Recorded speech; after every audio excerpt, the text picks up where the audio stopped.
Bernardo Valente, especialista em ciências políticas, está connosco agora para olharmos, Bernardo, bom dia, para aquele que é descrito como o escândalo do século. Mas afinal, que ligações são estas de Epstein à elite cultural que parece que nunca mais acabam? Bom dia, Johnny. Para além da elite cultural, são também ligações muito próximas à elite política e percebe-se que há aqui uma espécie de um conluio durante muitos anos de elite política, cultural, económica, tecnológica e de repente o que é que temos? Temos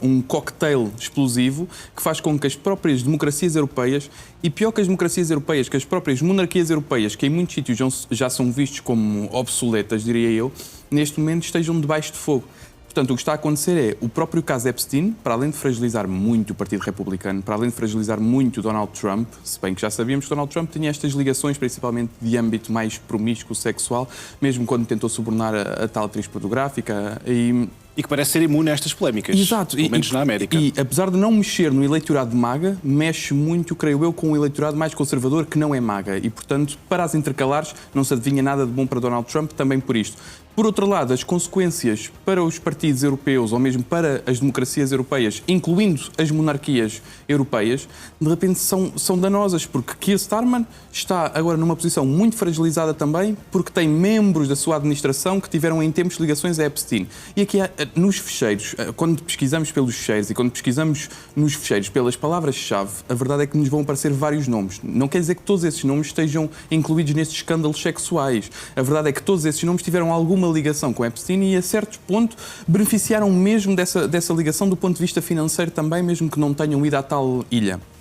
No entanto, perceber que as próprias monarquias europeias, que já foram vistas durante os últimos 20, 30 anos, tanto no Reino Unido como agora na Noruega, como vimos, um pouco como um instrumento obsoleto, simbólico, que não tem representação política, mas não tem contribuição política naquilo que é a política do terreno, a política pública, próximos dos cidadãos, vai gastando o erário público e, enquanto gasta o erário público, agora está metido também nestes escândalos e percebe-se que descredibiliza toda a comunidade política e distancia muito aquilo que é a sociedade civil da própria comunidade política, das próprias monarquias, dos próprios líderes políticos, neste caso como o antigo primeiro-ministro norueguês. Porquê? Porque se começa a alimentar esta bolha mediática de, diria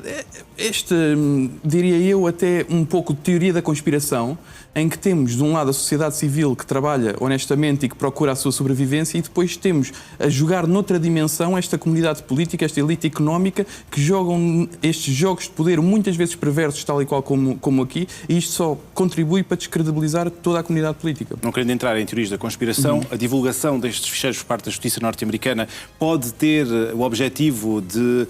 acalmar o escândalo dentro de portas, nos Estados Unidos da América, ou trata-se apenas de uma questão de transparência? Bem, Donald Trump sempre foi muito reticente à apresentação destes documentos. A verdade é que estes documentos são apenas alguns, é apenas a ponta do iceberg de todo um processo que, paulatinamente, acredito eu, até às intercalares principalmente, vai sendo lançado aos poucos. Portanto, vamos ter mais nomes envolvidos, certamente, no futuro. Se, por um lado, é positivo porque vemos que há um início de transparência, por outro lado, percebemos que há também aqui um jogo de bastidores em que Donald Trump, por exemplo, agora tem um proto-acordo, um indulto, quase um acordo de indulto com Ghislaine Maxwell, portanto, a mulher de Epstein, que mantém ligações próximas com ela, e a verdade é que ela tem sido, sabe-se pelas notícias, como foi noticiado pelo New York Times, aliás, ao longo das últimas semanas, que ela tem alguns benefícios dentro da sua prisão, onde está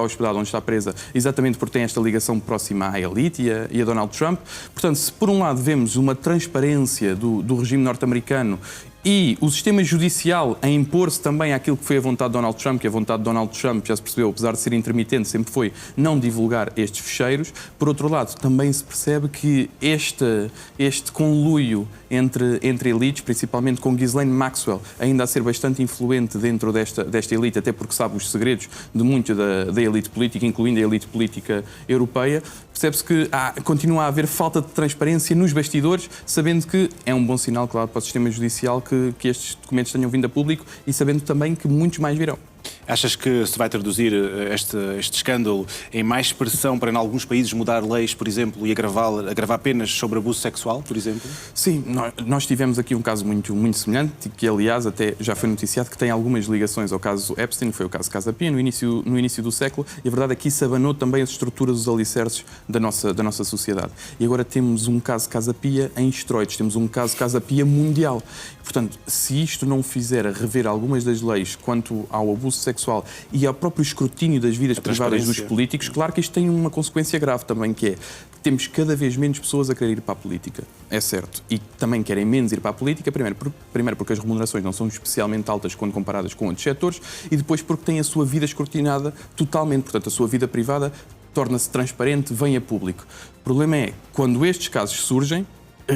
cai-se novamente nesta necessidade de impor novo escrutínio, impor novos mecanismos de transparência e de escrutínio. Portanto, a tentação dessas pessoas que trabalham muitas vezes no setor privado e que já não se sentem muito tentadas a ir para o setor público, ou neste caso para a vida política, ficam ainda menos tentadas porque sabem que vão ter as suas vidas escrutinadas, porque não se pode tomar esta parte deste caso Epstein e olhar para isto como se fosse o todo. Porque há políticos também muito honestos e que estão na política pela causa pública. A verdade é que este descrédito da classe política, de toda a comunidade política mundial e internacional, como vemos vários regimes agora a serem fragilizados, à conta do caso Epstein, bem como esta tendência para escrutinarmos cada vez mais, porque deve ser escrutinado para não cairmos em novos casos como este, também faz-me crer que teremos cada vez mais pessoas a ver-se puxadas para a vida política. A análise e o contexto do Bernardo Valente, obrigado. Boa quarta. Muito obrigado. Boa quarta.